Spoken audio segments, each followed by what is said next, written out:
E aí pessoal, beleza? Agora eu vou gravar um vídeo para vocês sobre uma simplificação que a gente tem quando a gente trabalha com o balanço de taxa de, de energia no volume de controle, quando a gente tem o caso de, controle, de volume de controle em regime permanente. O que acontece nesse caso? Você tem um regime permanente, a forma clássica que a gente tem é que essa variação temporal aqui, ó, ela vai ser igual a zero. Se isso aqui é igual a zero, o que acontece? O nosso modelo ali em cima da conservação do balanço de taxa de energia se torna isso daqui. Ou seja, você tem simplesmente a troca de calor, potência mecânica e as transferências de energia na forma de acompanhando a vazão máxima, tá? Uma consideração que a gente faz de modelagem é o seguinte: o que é o tal do regime permanente? O que é regime permanente de fato? A gente pensa no motor de combustão interna, por exemplo, como é que ele opera, né? Eu vou ter essa entrada de ar para dentro de um conjunto pistão-cilindro, junto com um certo combustível, ou às vezes o combustível é injetado internamente também. É um pouco mais raro isso, eu acho, mas é injetado junto. E isso aqui vai. E o pistão vai descer, né, puxando esse ar, misturar combustível para baixo, aqui entrando dentro da câmara de combustão, girando aqui Bielo-Virabrequim. Depois a Bielo-Virabrequim continua girando, comprime essa mistura até que chega no ponto de combustão. Combustão expande, que agora aumenta a pressão, aumenta a temperatura, fica muito mais entálpico, expande ali a mistura queimada ali, empurrando esse pistão para baixo, girando a biela virabrequim, até que depois abre a válvula de exaustão e o movimento de inércia aqui da biela virabrequim continua girando, empurra esse pistão para cima e joga a mistura queimada para fora. Aconteceu um monte de coisa, né? Tem alguma coisa que é regime permanente? Não, nada aí foi regime permanente. Toda hora aqui estava variação de energia.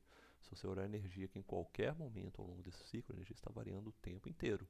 Então, como é que eu vou considerar isso aqui em regime permanente? O que é de fato o regime permanente?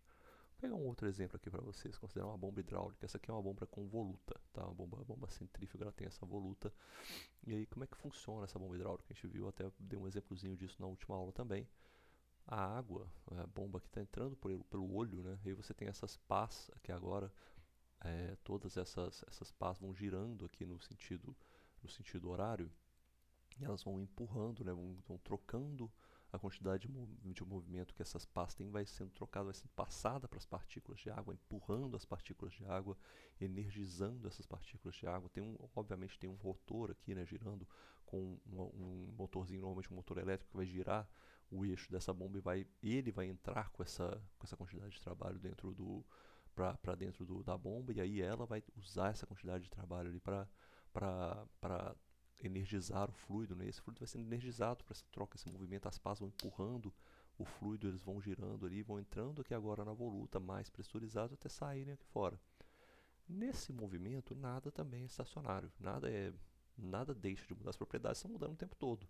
O meu fluido aqui entrou com uma certa propriedade, entrou nessa região com certa propriedade, ele vai passar por todo esse procedimento aqui onde ele é pressurizado, a propriedade dele está mudando o tempo inteiro. O pior, ela não muda de uma maneira constante, porque as pás, mesmo que elas sejam muito próximas umas das outras ou afastadas, elas não são contínuas, né? O fluido entra, uma quantidade de massa entra por dentro do olho, entra em contato com as pás, aí depois passa essa parte, vem outra quantidade de fluido, né, de uma maneira semi-contínua, vai entrando quantidade de fluido, vai passando pelas pás e vai sendo empurrada. É meio que as coisas acontecem com uma certa flutuação. Essa pressão que sai aqui na saída, ou mesmo a que está entrando aqui no olho também, ela não sai uma coisa constante assim no tempo. Você não vai sair com uma pressão assim, pressão ao longo do tempo, aquela linha constante, assim, ela vai sair meio oscilando mesmo. Você pega um sistema de medição, você vê às vezes na indústria, você vai ver o manômetro, volta lá na aula que eu expliquei o que é pressão, como é que se mede pressão, tem explicação do que é o manômetro, né? Você vai ver um manômetro ali, na realidade, ele está sempre oscilando. Assim, para evitar que ele fique oscilando, você coloca glicerina, né? Porque daí fica evitando que ele fique balançando muito. Mas a tubulação de água, a tubulação de gás, está sempre com oscilação de pressão, nunca fica muito sem variação. Ou seja, esse termo aqui, a gente pode realmente falar que a variação de temporal de qualquer que seja a propriedade, seja energia, ela é realmente igual a zero, vale isso mesmo, dá pra gente usar isso. Ou tem outros casos também, né? Eu tenho esse aqui, eu adoro esse caso, que é o caso de um amigo meu que estudou, o Hugo Luiz, estudou lá na Unicamp, é um conceito novo que existe de geração de energia, que você usa turbinas supersônicas. Essas turbinas usam realmente escoamento supersônico, vão gerar energia e, curiosamente, elas são muito mais eficientes do que as turbinas tradicionais. É o futuro da geração de energia, está aí, está nas turbinas supersônicas. Na verdade, nem existe um protótipo ainda, mas lá na Unicamp o pessoal já está estudando, já está vendo quais são as considerações, o que pode se fazer para melhorar. Olha só, o pensamento está lá na frente, né? E aqui a gente está vendo como é que está feito, como é que fica o escoamento. Cada uma dessas partezinhas que vocês estão vendo aqui, essas minhoquinhas, a gente gosta de brincar, de falar que é minhoquinha mesmo. Cada uma dessas minhoquinhas aqui é um vórtice, ó. Isso aqui é um vórtice, vórtice, vórtice, tá vendo? Tudo isso aqui, ó, é um vórtice, é uma estrutura coerente, tem uma quantidade de vorticidade, o fluido está girando ali, como a gente vê, por exemplo, quando a gente passa a mão na água, né, fica aquele monte de rotação, assim, rodando assim, a água ao redor.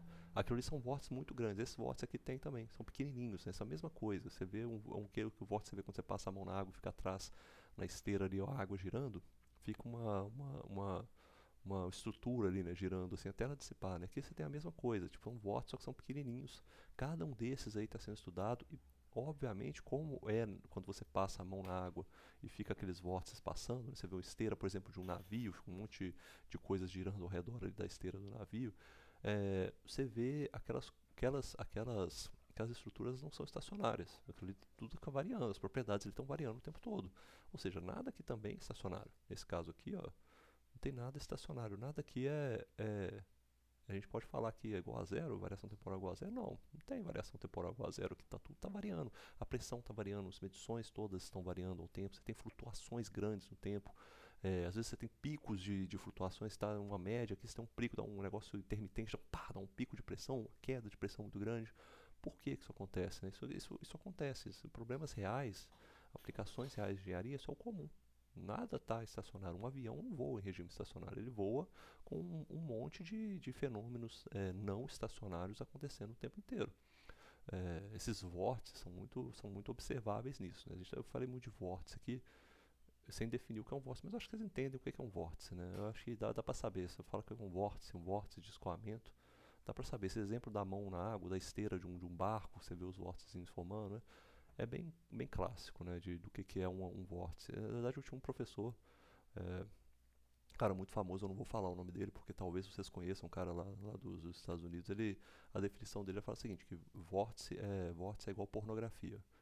Quando você vê, você sabe o que é. Então, assim, não tem como se definir. Na hora que você bater o olho e falar, ó, um vórtice está aí. Isso aqui é um vórtice, por exemplo. Então, essa definição eu adoro, eu acho muito clássica, mas é bom, né? É bom pra gente poder usar. E eu não vou falar nunca o nome desse cara, vai ficar em segredo aí, quem vê. Um dia vai ficar sabendo.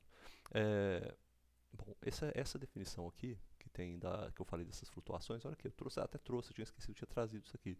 Isso aqui são flutuações de pressão. Olha só, o Hugo, esse pesquisador lá tava na Unicamp nessa época, não sei se quando vocês verem esse vídeo ele vai estar mais, mas ele mediu vários pontos de pressão, tá vendo? Ao longo aqui dessas essas pás da turbina. Isso aqui são pás, né? Eu esqueci até de falar, isso aqui são pás da turbina supersônica, tá?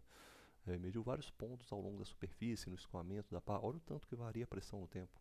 Olha o tanto que os espectros, né? Já estou falando de coisa de frequência, né? Os espectros de frequências delas são diferentes, ou seja, são muito diferentes umas das outras. O que aqui é regime estacionário? Nada é regime estacionário. Mas o regime permanente que a gente fala é uma hipótese, tá? Ele é uma hipótese que a gente está abrangendo. Ele não é necessariamente algo que você que vai que vale sempre, assim, a não ser que todas as propriedades sejam realmente imóveis no tempo, elas não mudam de jeito nenhum. Por exemplo, o Hugo, nessa simulação, ele chega uma hora que ele pode falar, isso aqui agora tem regime permanente. Não vai ser regime estacionário, porque as propriedades estão mudando. Mas ele pode falar, agora alcançou o regime permanente. Por que alcançou o regime permanente? É uma hipótese, né, que a gente fala. Nós assumimos o regime permanente quando as flutuações acima de uma média são propriedades que são normalmente pequenas, ou as estatísticas do escoamento, como o campo médio, as variações, né, as flutuações de propriedades, como a gente fala quem vê lá em estatística vê aquele negócio do desvio padrão, os campos das propriedades, o desvio padrão das propriedades não varia mais no tempo. A gente pode falar, olha, se essas flutuações com relação à média são pequenas, e se eu já convergir estatisticamente para esse regime, as minhas estatísticas não mudam mais, eu falo um regime permanente. Eu estou num problema que é um regime permanente. A minha bomba que eu vi lá em cima, se a partir de um certo momento eu falar que está variando ao longo da média, aqui deveria estar reto, tá? Eu fiz parece que a minha reta está curva para cima, mas pensa que se fosse uma média constante ali agora. E as minhas flutuações são pequenas, e a partir de um certo tempo não tenho mais variações. Eu tiro o desvio padrão dessa pressão, não varia mais, a minha média não varia mais. Eu falo, isso aí está no regime permanente, tá ótimo, falo que é regime permanente.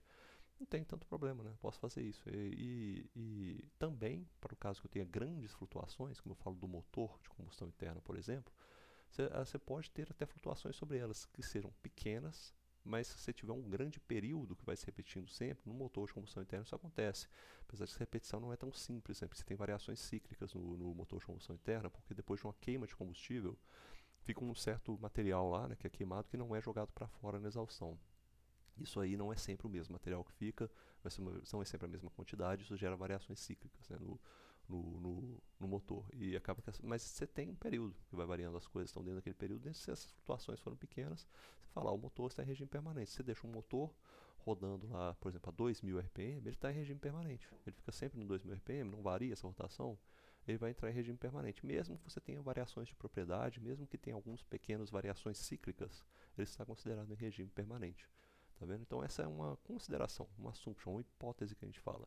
Consideração prática, a gente fala que a não ser para casos que sejam realmente estacionários, não esteja nada variando, a gente sempre tem que checar essa hipótese do regime permanente. Ela vale para essas considerações. Se tiver flutuações são pequenas com relação a uma média, e se você tiver uma média, uma média no sentido de valores estatísticos, a sua estatística estiver convergida no tempo.